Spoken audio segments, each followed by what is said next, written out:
was created to love other people, and if I don't do that, I betray myself. That's what I mean by natural love. But I cannot contradict that I was created to love, for example, and not to do the opposite.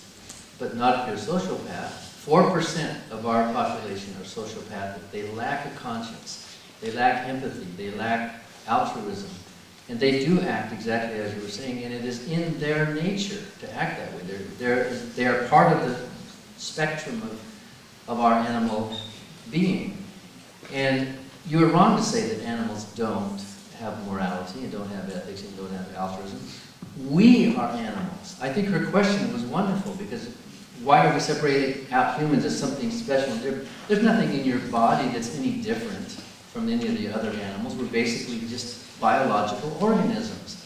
And to pretend that we are something more, to make this pretense that there's something called the spiritual realm, is a delusion. It's taking us away from our human nature. It's taking us away from what's valuable. It's taking us more into the era of servitude and slavery to the master and obeying what the father figure tells me. Don't think for myself because there's absolute values. When real morality is to be flexible, to think for yourself as natural biological human beings in a natural environment where we bump into harm all the time. Mr. Barker, I would like to ask you, how do you reconcile this idea of objective morals and the rule of do less harm with the killing of a human being in an abortion, and how, and I would understand that you would predict that that would be the best thing to do at some point, but how can you really predict that that would be the best outcome? I didn't say there are objective morals. I said there's an objective basis for morality. Sometimes the same action can be right or wrong in a different situation. Fortunately, I never will have to make that decision. I will never be a woman faced with an unwanted pregnancy. I will never be that 19-year-old girl in Milwaukee with 3 kids who are hungry, whose husband's in jail, who's just about to be evicted from her apartment. I will never be her. I will never be in the position of having to make that choice. But obviously, a fetus has value. No one denies that. And a sperm has value. I mean, it has, there's life to it. The egg has value. But the question is a matter of personhood. At what point has that fetus, has that embryo developed to the point where now we consider it to be a person? In the Bible, it's with breath. And if this is such an absolute thing, if the opposition to abortion is such an absolute thing, why didn't Jesus say a word about it? If you see those people that have "What would Jesus do" buttons?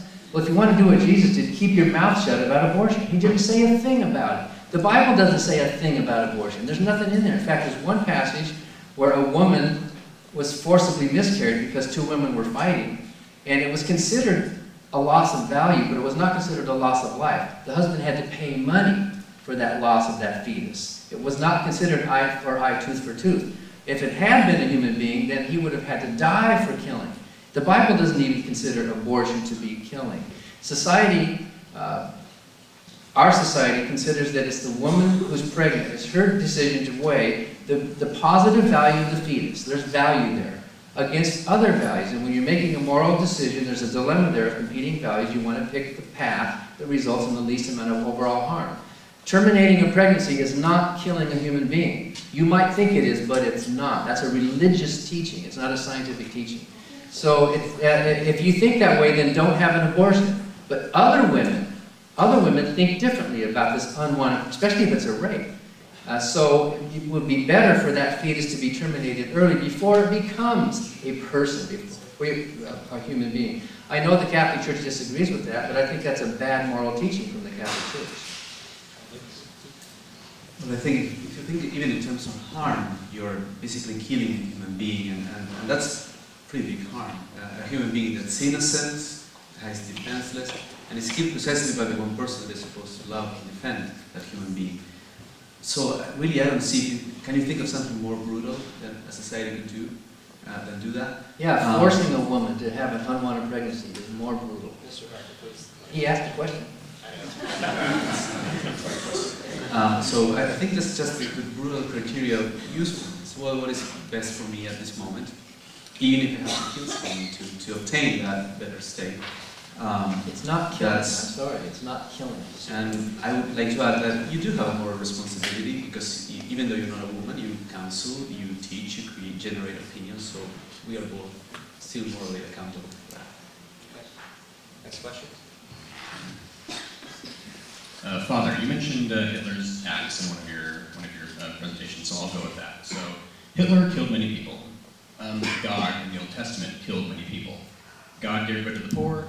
Hitler also gave to charity. How is it that God's charity exempts him from violating his own moral laws but not others? So do we follow God's word or his actions?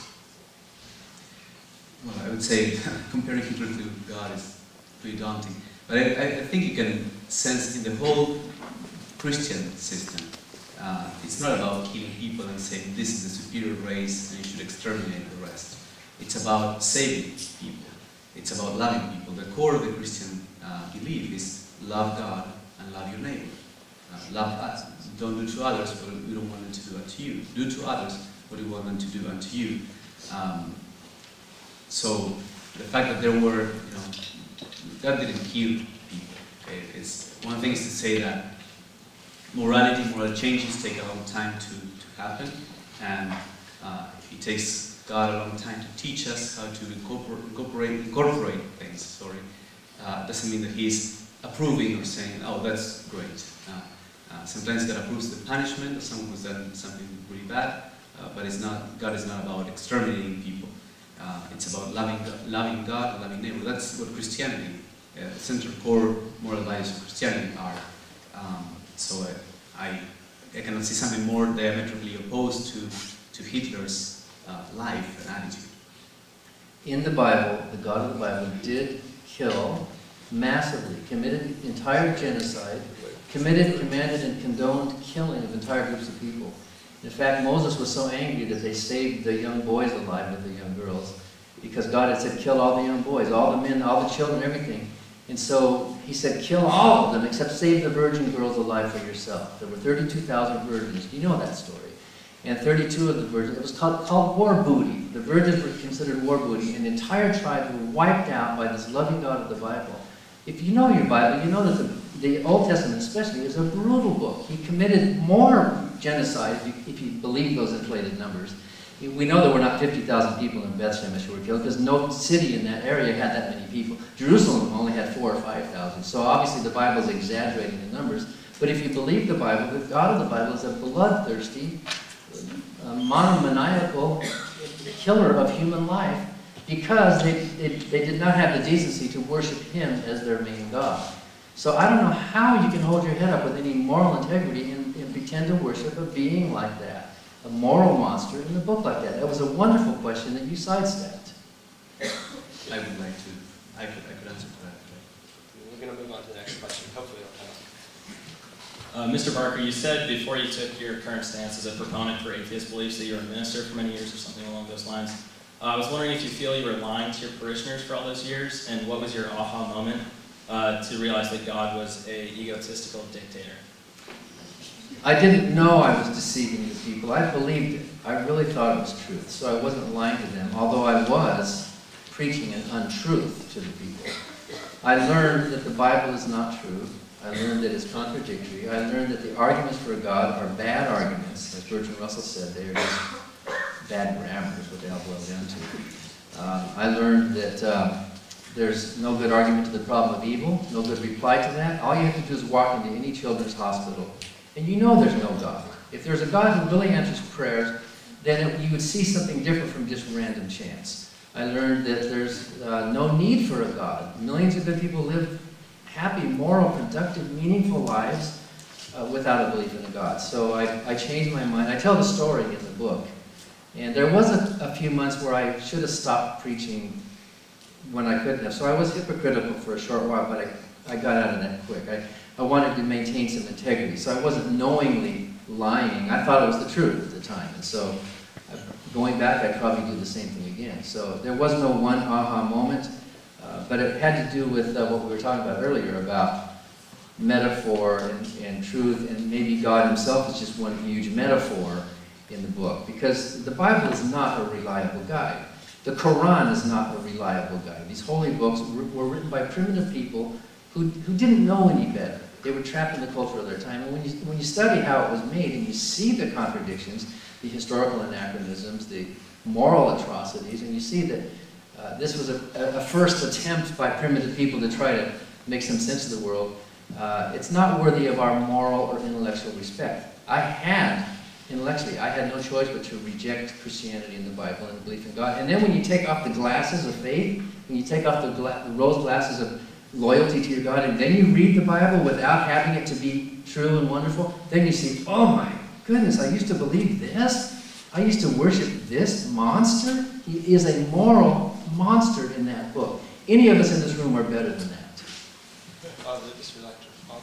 Well, it's more of a personal question, I guess, in that case, but I would say you're assuming too much rationality for yourself and taking it away from lots of people who are very reasonable, I think. Okay. Next question. Father, several times in your initial speech, you mentioned that there must be an absolute basis for this, and there needs to be an absolute basis for this moral system. But for many years, people's belief system was predicated and needed the earth to be the center of the universe.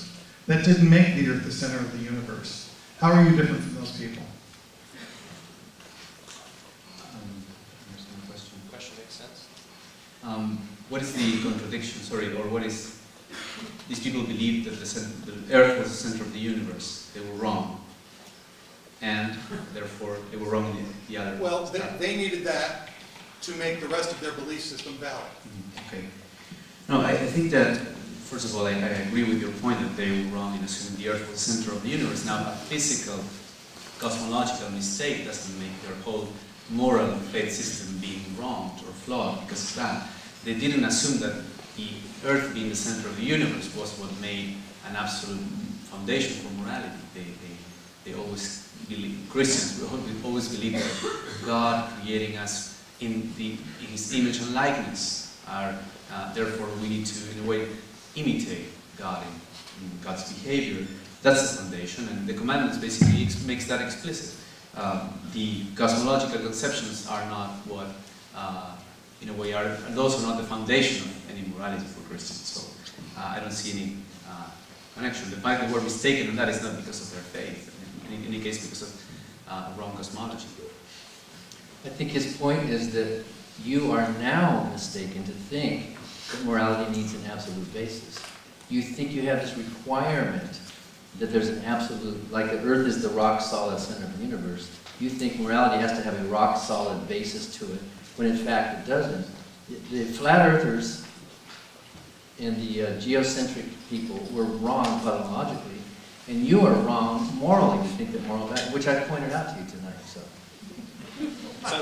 from now on, how much time do we have left? 4 minutes. About 4 minutes. So if you please keep it to like less than 30 seconds, okay. And hopefully, if it's just for one person, just answer quickly, and we'll try to get as many people as possible. I'm sorry, our time is limited. We're both preachers. How do you do that? It'll be difficult for sure. So, Mr. Barker, I was just wondering what your studies in religion and also in the different books that are used. You mentioned the Quran. Have you read the Quran? Those sorts of things, because I've noticed a lot of errors in the ways that you've cited your sources. Yeah, he's just telling me that he thinks I made errors when I'm expressing what I know from what I've read. So without any specific examples, I don't know how I could apply. I can point out, though, that every religious group is convinced that the other ones are making errors. Roman Catholics think that Martin Luther made errors. In fact, there was a 30-year war fought over that. People were killed over whether infants should be baptized or not. I mean, and everybody from their point of view thinks that the other religions are wrong. Well, we atheists just go one religion further, that's all. We believe in one less religion than the rest of you. So without any specifics, I challenge your claim that I've made any errors in my studies. I've read it carefully. I was ordained in the ministry. I have a degree in religion. translated from the Greek, so I think I know what I'm talking about. If I don't, enlighten me on a specific.